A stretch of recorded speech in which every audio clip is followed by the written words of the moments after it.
नमस्कार, मैं शंभू कुमार सिंह और आज माता सावित्रीबाई फुले की जयंती है। पूरा सोशल मीडिया उनके बारे में लिख रहा है, पढ़ रहा है। जेएनयू की प्रोफेसर हैं, उन्होंने कहा है कि सरकार को 3 जनवरी के दिन को नेशनल वुमेन्स डे घोषित करना चाहिए। लेकिन एक चीज मुझे ताज्जुब लगता है, इस देश की आधी आबादी, इस देश की सवर्ण समाज की महिलाएं, जिनके लिए सबसे पहले पढ़ाई लिखाई के दरवाजे खुले, सोचिए, जिनकी वजह से वो डॉक्टर, इंजीनियर, कलेक्टर, मंत्री बन पा रहे हैं, क्या ये लोग सावित्रीबाई फुले को नहीं जानते हैं? क्या ये फातिमा शेख को नहीं जानते हैं? क्या सचमुच इनको नहीं पता कि 1848 में इस देश में महिलाओं के लिए पहला स्कूल सावित्रीबाई फुले ने खोला? क्या इस देश को नहीं पता है कि सावित्रीबाई फुले ने जब पुणे में प्लेग फैला, जब बाल गंगाधर तिलक ने लेख लिखा कि कोई घर से न निकले, तब उन्होंने अपने बेटे यशवंत के साथ, जो कि उनका गोद लिया हुआ बेटा था, उसके साथ लोगों की सेवा की और वो शहीद हो गई। क्या इस देश को सचमुच नहीं पता कि जिस समय विधवा विवाह था, विधवाओं को विवाह करने का अधिकार नहीं था, जिनको घर से निकाल दिया जाता था, उनके लिए उन्होंने प्रसव के घर बनाए? मतलब ताज्जुब है। अगर नहीं पता है इस देश को तो मुझे ताज्जुब है। सोचिए, गेल लोम्बेट, जो पूना की जो सावित्रीबाई फुले यूनिवर्सिटी है, उसमें वाइस चांसलर भी रही, प्रिंसिपल भी रही, वो रिसर्च करने आई थी। दिलीप मंडल कहते हैं कि ज्योतिबा फुले की और सावित्रीबाई फुले सिर्फ सोशल रिफॉर्मर नहीं थे, वो उस दौर में सबसे ज्यादा सोशल कंट्रीब्यूशन कर रहे थे और समाजवाद पर काम कर रहे थे।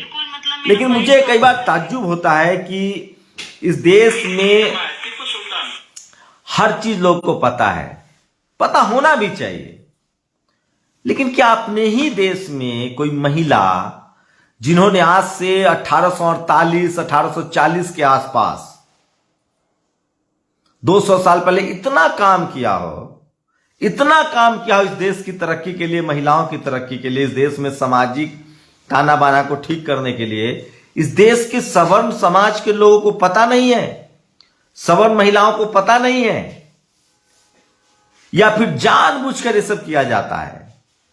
ये जाति के नाम पर इतनी नफरत, इतनी घृणा।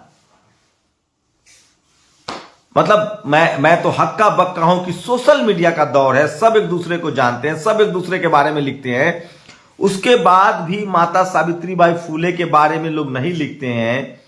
मैं कल्पना से पढ़े हूं और मैं एक चीज देख रहा हूं कि तेजी से बहुजन समाज के लोग लगातार फुले, पेरियार, अंबेडकर पर बात कर रहे हैं।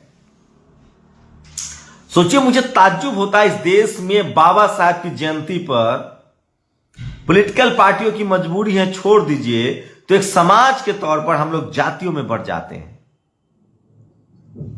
मतलब अद्भुत देश है ये कि अपने ही देश के महान reformer, social reformer, women's right, सोचिए, इस देश में, पूरी दुनिया के, इस देश के सवर्ण महिलाओं को मैं जानता हूं, वो सिमोन द बेबुआर, माइला एंजेलो, सबको जानते हैं, जानना भी चाहिए। लेकिन इसी देश में माता सावित्रीबाई फुले को लोग नहीं जानते हैं। मैंने हजारों पोस्ट कल से सुबह से देखा होगा, लेकिन एक भी पोस्ट मैंने नहीं देखा जो उनके नाम पर जाति, इस देश की सच्चाई है, लेकिन कोई पोस्ट मैंने नहीं देखा जो जाति विशेष के लोगों ने इस पर लिखा हो। और ये तस्वीरें दिखा रहा हूं, क्या शानदार तस्वीर है। सावित्रीबाई फुले, ज्योतिबा फुले, और उनके हाथ में एक बच्ची है, उसके हाथ में किताब है। वो उस समय विज्ञान पढ़ाती थी। बाबा साहब ने इसीलिए माता सावित्रीबाई फुले, ज्योतिबा फुले को अपना गुरु माना है। तो सोचिए कि किस तरह की हालत है इस देश में। और मुझे तो ताज्जुब होता है कि दिल्ली में एक गरीब परिवार से एक लड़की को गाड़ियों से कुचल दिया गया, एक्सीडेंट हुआ, उसको बचाया जा सकता था, लेकिन चूंकि गाड़ी में रसूखदार लोग बैठे थे, बीजेपी के नेता पर संगीन आरोप है, गाड़ी नहीं रोका, उनको घसीट के मार दिया गया। तो ये सारी चीजें दिखाती है ये देश जातियों में बटा हुआ समाज है। इस देश में जाति कितनी अहम है कि सावित्रीबाई फुले, डॉक्टर अंबेडकर, फुले, पेरियार को जब जाति की वजह से नहीं माना जा सकता है, नहीं सुना जा सकता है, नहीं बोला जा सकता है, तो हमारी आपकी हैसियत क्या है? आज मैंने तय कर लिया है कि मैं किसी भी ऐसे लोगों से, मुझे सर्टिफिकेट नहीं चाहिए जो घोर जातिवादी, मनुवादी और ब्राह्मणवादी हैं। जो लोग फूले, पेरियार, अंबेडकर, सावित्रीबाई फूले को नहीं मान सकते हैं, तो हमारी क्या बिसात है, हमारी क्या औकात है। कई बार मैं सोचता था कि मैं कहीं ज्यादा हाइपोथेटिकल तो नहीं हो रहा हूं, लेकिन ये मैं तय मान चुका हूं कि नहीं, मैं ऐसा नहीं हूं। ये देश जातियों में बटा है, और जिस देश में सावित्रीबाई फूले सभी कम्युनिटी की, सभी धर्मों की, सभी जातियों की नहीं हो सकती हैं, तो हमारे जैसे लोग की क्या हैसियत है। बाबा साहब नहीं हो सकते हैं, तो हमारी क्या हैसियत है। संत शिरोमणि कवि रविदास महाराज, कबीर, तथागत बुद्ध, डॉक्टर अंबेडकर, फूले, पेरियार, कांसीराम साहब, कर्पूरी ठाकुर, रामस्वरूप वर्मा, जगदेव बाबू, सोनेलाल पटेल, ये सब महान विभूति अगर हर समाज और जाति के प्राइड का विषय नहीं हो सकते हैं, इस देश के गौरव का विषय तो है। इस देश के, इस दुनिया भर में इनको लोग जानते हैं, दुनिया भर में रिसर्च होता है, लेकिन भारत में ये किसी जाति विशेष के लोगों के द्वारा किसी जाति विशेष के बना दिए गए। जब उन पर प्राइड नहीं है, तो हमारी आपकी क्या हैसियत है। इसलिए आज मैंने तय कर लिया है कि इस देश में सब कुछ जाति की वजह से तय होता है। जब फूले, पेरियार, अंबेडकर, सावित्रीबाई फूले, बुद्ध, कबीर, रविदास, गाडगे, अयंकाली, इन सबको जाति की वजह से नहीं माना जा रहा है, जिन्होंने इंसानियत के लिए काम किया, तो हमारी आपकी क्या हैसियत है। इसलिए मैं मान लेता हूं कि यह देश सब कुछ जाति के आधार पर तय करता है।